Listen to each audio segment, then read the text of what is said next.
शैलपुत्री माता की कहानी। राजा हिमालय की पुत्री हैं ये, सती भी कहा जाता है। इन्हें नवरात्र के 9 दिन भक्ति और साधना के लिए बहुत पवित्र माने गए हैं।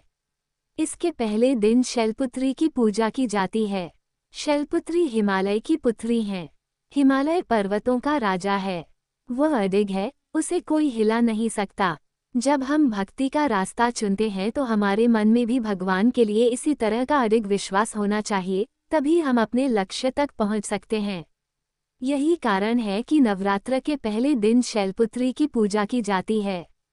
माँ शैलपुत्री की कहानी। माँ शैलपुत्री सती के नाम से भी जानी जाती हैं। इनकी कहानी इस प्रकार है। एक बार प्रजापति दक्ष ने यज्ञ करवाने का फैसला किया। इसके लिए उन्होंने सभी देवी देवताओं को निमंत्रण भेज दिया, लेकिन भगवान शिव को नहीं। देवी सती भलीभांति जानती थी कि उनके पास निमंत्रण आएगा, लेकिन ऐसा नहीं हुआ। वो उस यज्ञ में जाने के लिए बेचैन थी, लेकिन भगवान शिव ने मना कर दिया। उन्होंने कहा कि यज्ञ में जाने के लिए उनके पास कोई भी निमंत्रण नहीं आया है और इसलिए वहां जाना उचित नहीं है। सती नहीं मानी और बार बार यज्ञ में जाने का आग्रह करती रहीं।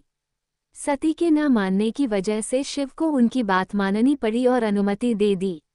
सती जब अपने पिता प्रजापित दक्ष के यहाँ पहुंची तो देखा कि कोई भी उनसे आदर और प्रेम के साथ बातचीत नहीं कर रहा है। सारे लोग मुंह फेरे हुए हैं और सिर्फ उनकी माता ने स्नेह से उन्हें गले लगाया। उनकी बाकी बहनें उनका उपहास उड़ा रही थीं और सती के पति भगवान शिव को भी तिरस्कृत कर रही थीं। स्वयं दक्ष ने भी अपमान करने का मौका ना छोड़ा। ऐसा व्यवहार देख सती दुखी हो गईं। अपना और अपने पति का अपमान उनसे सहन न हुआ और फिर अगले ही पल उन्होंने वो कदम उठाया जिसकी कल्पना स्वयं दक्ष ने भी नहीं की होगी। सती ने उसी यज्ञ की अग्नि में खुद को स्वाहा कर अपने प्राण त्याग दिए। भगवान शिव को जैसे ही इसके बारे में पता चला तो वो दुखी हो गए। दुख और गुस्से की ज्वाला में जलते हुए शिव ने उस यज्ञ को ध्वस्त कर दिया। इसी सती ने फिर हिमालय के यहाँ जन्म लिया और वहाँ जन्म लेने की वजह से इनका नाम शैलपुत्री पड़ा। शैलपुत्री का नाम पार्वती भी है। इनका विवाह भी भगवान शिव से हुआ। माँ शैलपुत्री का वास काशी नगरी वाराणसी में माना जाता है। वहाँ शैलपुत्री का एक बेहद प्राचीन मंदिर है जिसके बारे में मान्यता है कि यहाँ माँ शैलपुत्री के सिर्फ दर्शन करने से ही भक्तजनों की मुरादें पूरी हो जाती हैं। कहा तो ये भी जाता है कि नवरात्र के पहले दिन यानी प्रतिपदा को जो भी भक्त माँ शैलपुत्री के दर्शन करता है उसके सारे वैवाहिक जीवन के कष्ट दूर हो जाते हैं।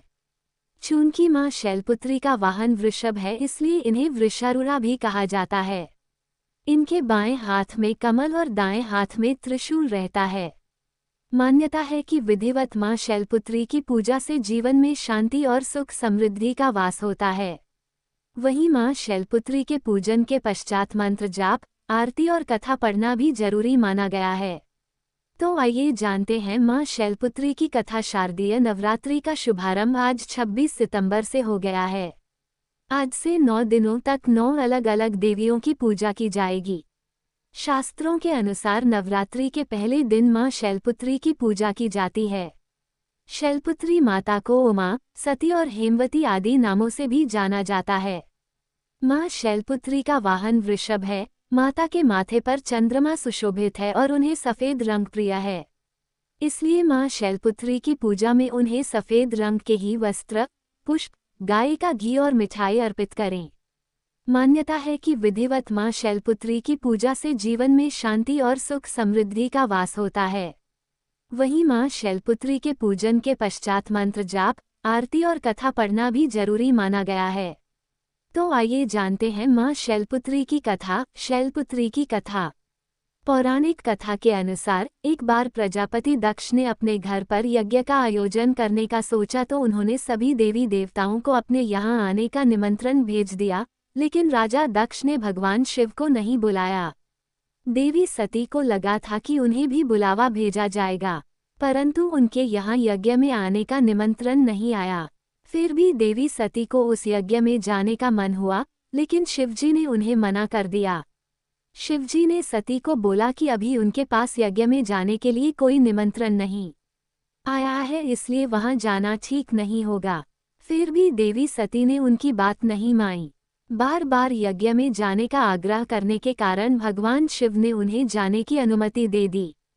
फिर देवी सती जब अपने पिता राजा दक्ष के यहाँ पहुंची तो जाकर उन्होंने देखा कि अपने पिता के यहाँ कोई भी उनसे सम्मान और प्रेम के साथ बात नहीं कर रहा था। वहीं देवी सती की अन्य बहनें भी उनका तथा शिवजी का मजाक उड़ा रही थीं। स्वयं देवी सती के पिता प्रजापति दक्ष ने भी सती का अपमान करने का मौका नहीं छोड़ा। इस प्रकार वहां मौजूद सभी लोग सती के साथ रूखा व्यवहार कर रहे थे, लेकिन जब सती जी की माता ने अपनी बेटी को देखा तो प्यार से गले लगा लिया। परंतु अन्य सभी का ऐसा व्यवहार देखकर सती बहुत ही दुखी हो गईं। तब अपना और अपने पति शिवजी का अपमान उनसे सहन न हुआ।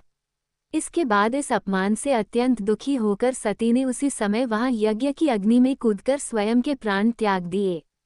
जैसे ही भगवान भोलेनाथ को इस बात की जानकारी हुई तो वे भी बहुत दुखी हो गए। इसके बाद दुखी भगवान शिव क्रोध से आग बबूला होते हुए राजा दक्ष के यहाँ गए और तुरंत यज्ञ को ध्वस्त कर दिया। मान्यता है कि इसी सती ने फिर हिमालय की पुत्री शैलपुत्री के रूप में जन्म लिया।